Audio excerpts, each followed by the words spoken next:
Lake Lewis does a good job covering the NFL. Of course, the Washington Redskins, USA Today, Hoops Junkie as well, the postmortem on the Washington Wizards.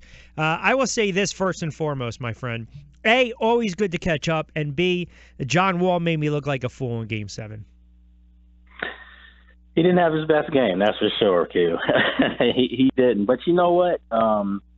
And I said this on Twitter the other night to Wizards fans that listen, I'm originally from this area. I've been back here for several years now and covered the Wizards. And listen, the future's bright for them. You know, they finally can look ahead and think realistically. They can add a piece or two.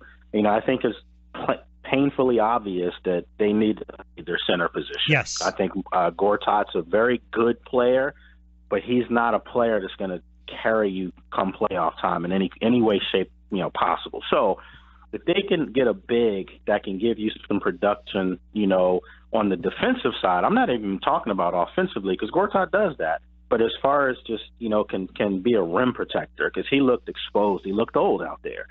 So I think if the Wizards can do that, you're going to forget about the bad game John Wall had. And let's face it, if it wasn't for John Wall, there would have been no game 7. No, listen, and Beal went off. Wall's a great player. I'm still high on John Wall. I picked them to win that series.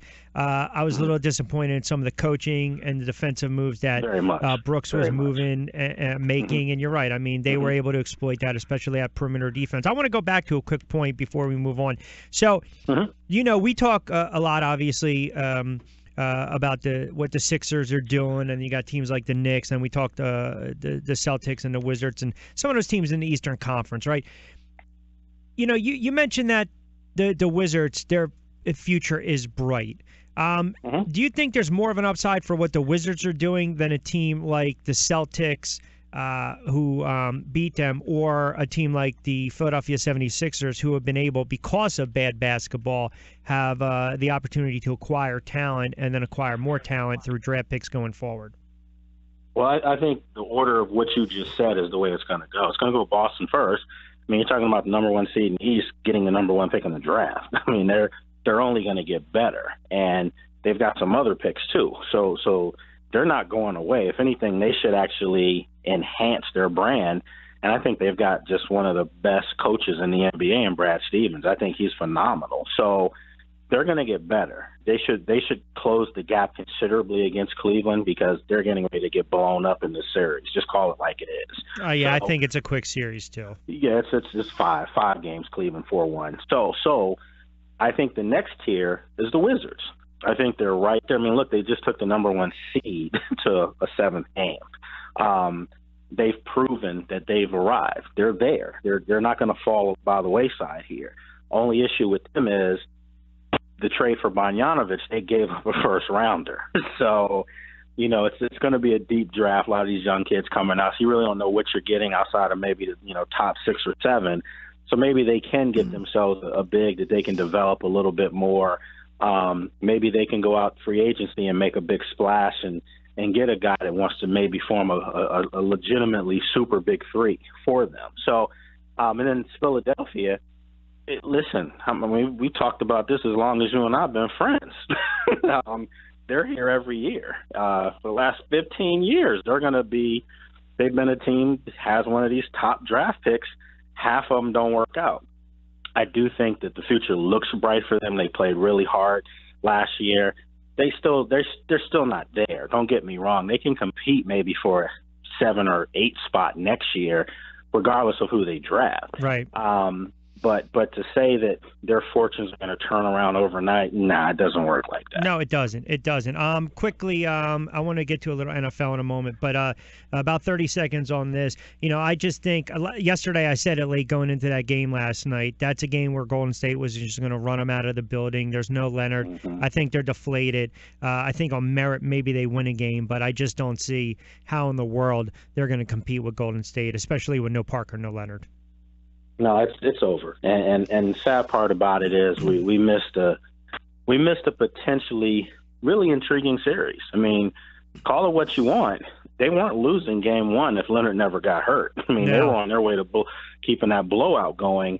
And it would have just been interesting to see pressure on Golden State for game 2, where they almost would have had to have won. We're never going to see that. And last night to me looked like almost a preseason game. Yeah, exactly. By third quarter, the crowd was quiet. I'd be upset if I was a fan of Golden State and I purchased tickets for that. I mean, that's just not good basketball. So it's inevitable. We know what we're waiting for 2 weeks from now. And that's all. These games now are going to just, if you're a basketball junkie, you have something to look at. But don't take anything away from any of these series, because I don't even think Golden State's going to be running their normal plays in this series now. I don't even think you're going to see Curry and Durant play more than 35 minutes a game now. Yeah. They don't need to. Eagles made a solid move today signing LeGarrette Blount, but I want to get your thoughts on this. So apparently Tom Brady has never had a concussion, but unofficially it appears that he has. His wife, Gisele Bundchen, appeared on CBS this morning and basically said that he suffered some concussions. He's had concussions. They don't talk about it, but he's had concussions. It's not healthy for your body to go through. And the first thing I think of is, wait a second. The conspiracy theorist in me is thinking, how, was Tom Brady, we always talk about these injury reports, but if he's technically really not on the injury reports and they say questionable or probable because of a concussion, it's just, it makes for interesting talk, right? Belichick's probably going to trade her before OTA, so it doesn't really matter. Right. Not only does it make interesting talk, but it also makes you realize perhaps how some of these defensive linemen over the years and linebackers have complained if you sneeze on Brady, you're going to get a penalty called. So exactly. Maybe you can take it even further than that. Exactly, right? Because you can't touch him. Touch him, especially if he's concussed in the pocket. No doubt. Now, you know what's going to happen, though? By her saying that, this opens now these major floodgates. It really does. It really does, because listen, she's not a doctor or authority on concussions. So what's going to happen? This is going to be, and it already is, this will be a national story now. It really will. Sure. Now the question is, did they lie on their injury report? I wouldn't say they lied. I've always said this: a lie is when you say something that you know you shouldn't have said that's not true. If you withhold information from something you know is not true, it's not a lie because it was never said. I'm not. You know what? Sorry for the kids listening to this. I know. I'm not. I am absolutely not even. We try to teach right and wrong on these airwaves, and I'm sorry. That is just horrible by you. Absolutely horrible.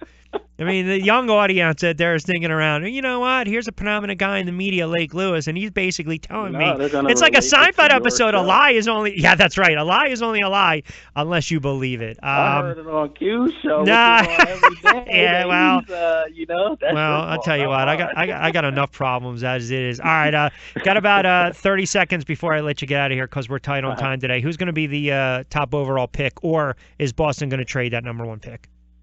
Top overall pick is a kid that's right here from my area, high school I'm very familiar with, DeMatha Catholic's very own Markelle Fultz. That's who's going to Boston. All right. Yep. And you don't think they trade the top overall pick? No, I actually think they may trade some of their starters. I think I'm just speculating here. Yeah. I would not be surprised if they shop Avery Bradley and maybe Crowder. See what they can maybe get themselves a legitimate, third guy. I don't think they should. I think they can keep this team intact, add Fultz, and do some things. I really do, but they need to get bigger. I think you're going to see against Cleveland their lack of size is what's going to ultimately undo them in this series. Yep. It should be interesting to watch come June in this series. Hopefully, you get a couple games out of it. Well, we learned a little too much today. Hey, listen, I'm a little tight. I got to hit a break. Next week we'll do an extended segment. I appreciate a couple moments, pal. No problem, man. Take care. You got to be well. Okay.